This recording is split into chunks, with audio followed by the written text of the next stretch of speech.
Assalamualaikum teman-teman semuanya, bagaimana kabarnya? Hari ini masih puasa ya, semoga puasanya lancar, amin. Teman-teman, nah hari ini kita akan jelajah Masjid Menara Kudus Part 2. Nah ini dimulai dari sebelah kanan bangunan itu ada tempat wudhu pria teman-teman. Tapi tempat wudhu prianya itu sangat unik, ada kolah yang besar atau bak air yang sangat besar dan itu terbuat dari bata merah. Itu masih dipertahankan. Kemudian ini bocil ini karena melihat ada orang naik ya, ada orang naik ke menara, dia ingin ikut-ikutan foto di situ. Nah, kemudian kita ke depan ada bangunan-bangunan seperti gapura begitu. Itu tembus sampai ke dalam teman-teman. Jadi di pintu depan tadi ada gapura, kemudian di serambi masjid bagian depan itu juga ada gapura dan ketika di dalam masjidnya itu juga ada gapura kecil itu di depan pintu itu teman-teman. Itu ada tempat muadzin, tempat khotib ya, tempat imam. Bisa lihat ornamen-ornamennya itu teman-teman, betapa sudah kerennya ya ini ketika pada zaman dulu ketika masjid ini dibangun ada saka gurunya di tengah-tengah ya, itu masih dipertahankan sampai sekarang, tidak ada perubahan ya, walaupun mungkin juga sudah mengalami pembangunan sebetulnya. Tadi di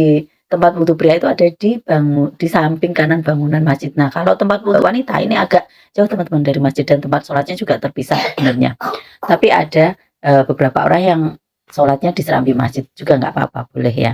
Nah ini kita menuju ke tempat wudhu wanita, ini agak masuk ke gang, di kanan jalan itu nanti kita akan menemukan kamar mandi dan toilet dan tempat wudhu untuk wanita. Nah lihat pintunya ini dari kayu apa ya, kayu jati sepertinya sangat tebal. Kemudian kita menuju ke tempat sholat wanitanya itu di depan kamar mandi tadi ya, ini terpisah di bagian dalam. Ini juga sama, ornamen-ornamennya itu sama dengan ya di masjid besarnya, ada kaca-kaca yang di atasnya itu kaca warna-warni seperti itu teman-teman. Atasnya masjid itu tadi juga ada atap ya, plafon-plafonnya itu dari kayu-kayu jati yang sangat kuat, sepertinya juga kuno.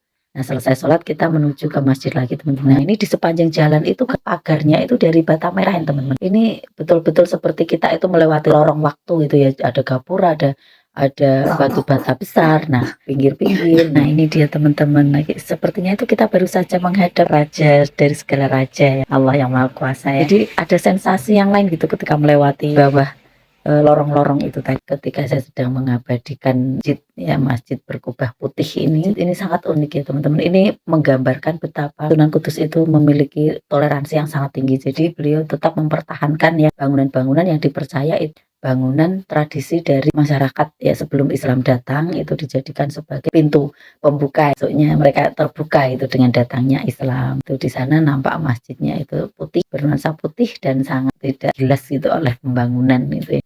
Jadi mereka tetap mempertahankan karakter Sunan Kudus ini. Tiba-tiba ada penampakan di belakang sana, ternyata itu ayah sama anak-anak juga sudah selesai sholatnya, mereka dada halo. Nah akhirnya kita sudah selesai nih. Semoga nanti sampai kapanpun Menara Kudus ini akan tetap dipertahankan sesuai dengan bentuknya semula, walaupun harus mengalami pembangunan ya di beberapa titik mungkin atau di beberapa bagian, tapi semoga bisa kan seperti bentuk aslinya, karena itu warisan budaya dan warisan sejarah ya bagi umat Islam dan bagi masyarakat Kudus. Nah, terima kasih pemerintah Kudus yang sudah menjaga masjid ini dengan sangat baik. Sekian teman-teman untuk jelajah Masjid Menara Kudus hari ini. Sampai jumpa di masjid-masjid yang lain. Wassalamualaikum warahmatullahi wabarakatuh.